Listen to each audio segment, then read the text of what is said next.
보리도량 41번째 이야기. 위사카 부인 이야기.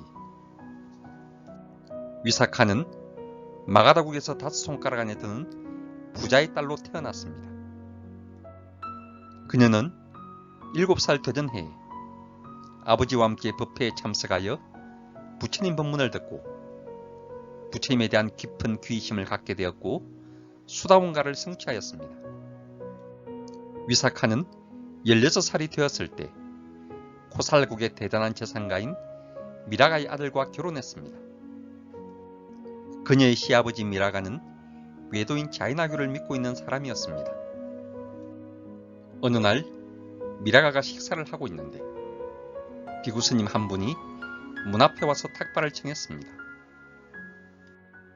미라가는 그 스님을 보자 못마땅해 하며 몸을 집 안쪽으로 돌려버렸습니다.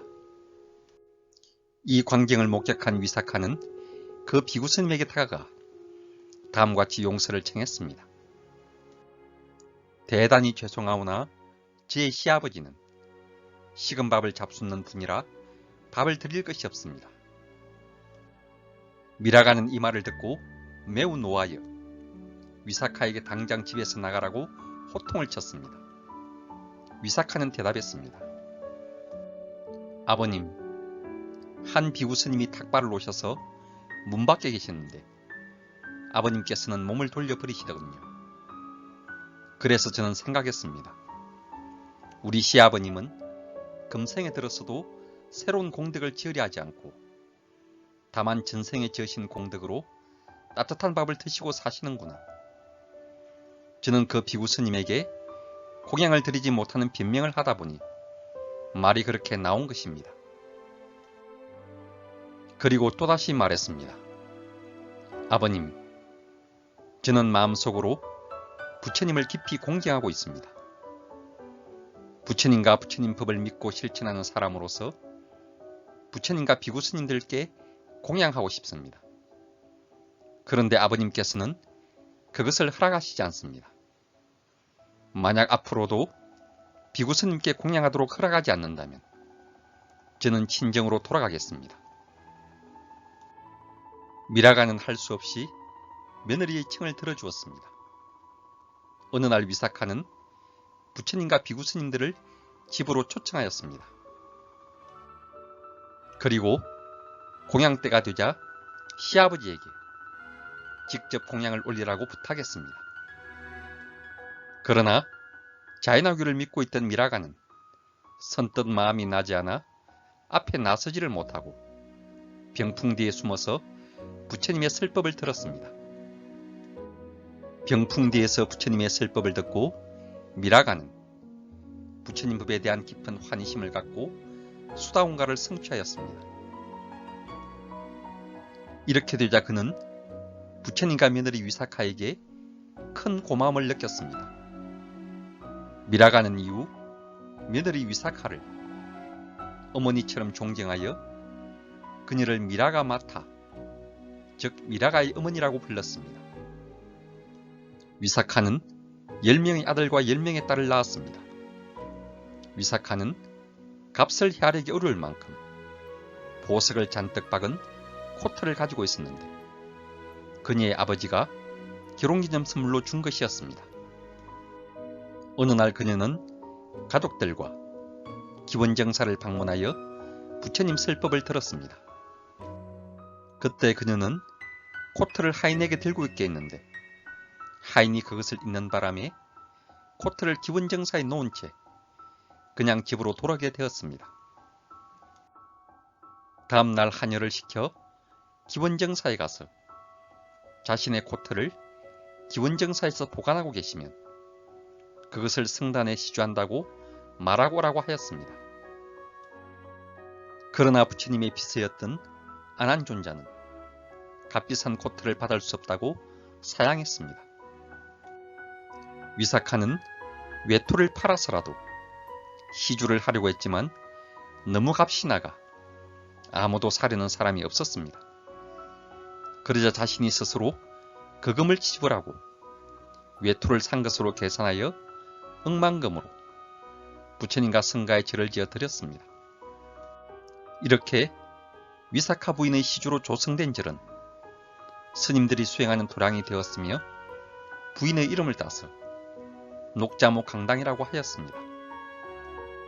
녹자모 강당은 기원정사와 더불어 코살라국에서 가장 크고 훌륭한 도량이었습니다. 위사카는 녹자모 강당을 완공한 뒤 부처님과 비구 성단에 도량을 기증하는 의식을 봉행하였습니다. 의식이 끝나고 그녀는 가족을 다 모아놓고 이렇게 말했습니다. 나는 이제 내가 소원하던 바를 모두 다 이루었다.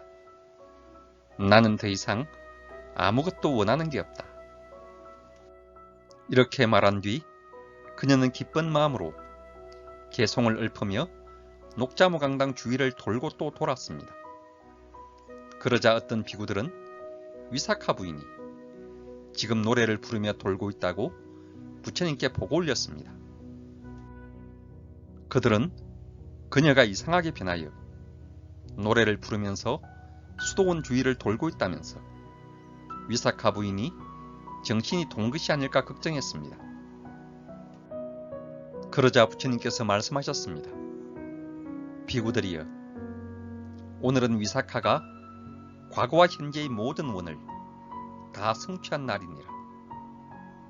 그녀는 지금 그 성취감 때문에 매우 만족하여 훌륭한 개송을 읊으며 수도원 주위를 돌고 있는 것이며 정신이 이상해진 것이 아니니라.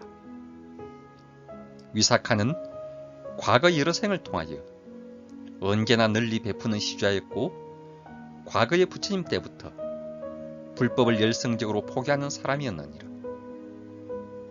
그녀는 언제나 착한 행동을 하려고 애쓰는 사람이었으며 전생으로부터 많은 선업을 쌓아왔던 것이니라.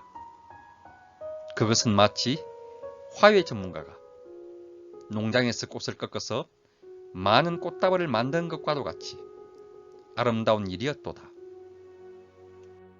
수다원은 초기 불교 수행 정지 중 하나로서 불법성 3부에 대한 확고한 믿음과 귀의로 중생계로 떨어지지 않고 성스러운 성자의 흐름에 든 존재라는 뜻입니다. 위사카 부인은 부처님 설법을 듣고 수다원과에 올랐으며 외도를 믿고 있는 시아버지를 교화하여 불법에 귀익케 하여 수다원가를 얻게 하였습니다. 그리고 부처님과 성가를 위한 도량인 녹자모 강당을 부처님께 공양할 수 있었을 때 얼마나 환희로웠을까요? 그 환희로움이 얼마나 컸으면 다른 사람이 보기에는 마치 미친 자처럼 보였을까요? 위사카 부인이 부처님과 수행자를 위한 공부와 전법의 도량의 중요성을 얼마나 깊이 자각했는지 알 수 있습니다. 그리고 그 도량을 최선의 정성을 다해 보시하려는 마음이 얼마나 절실했는지를 읽을 수 있습니다. 부처님께 공양하는 자체를 지극히 환유로워하는 위사카 부인의 마음세계야말로 공양하는 자의 진실한 귀심의 마음세계라고 생각합니다. 나무 석가모니불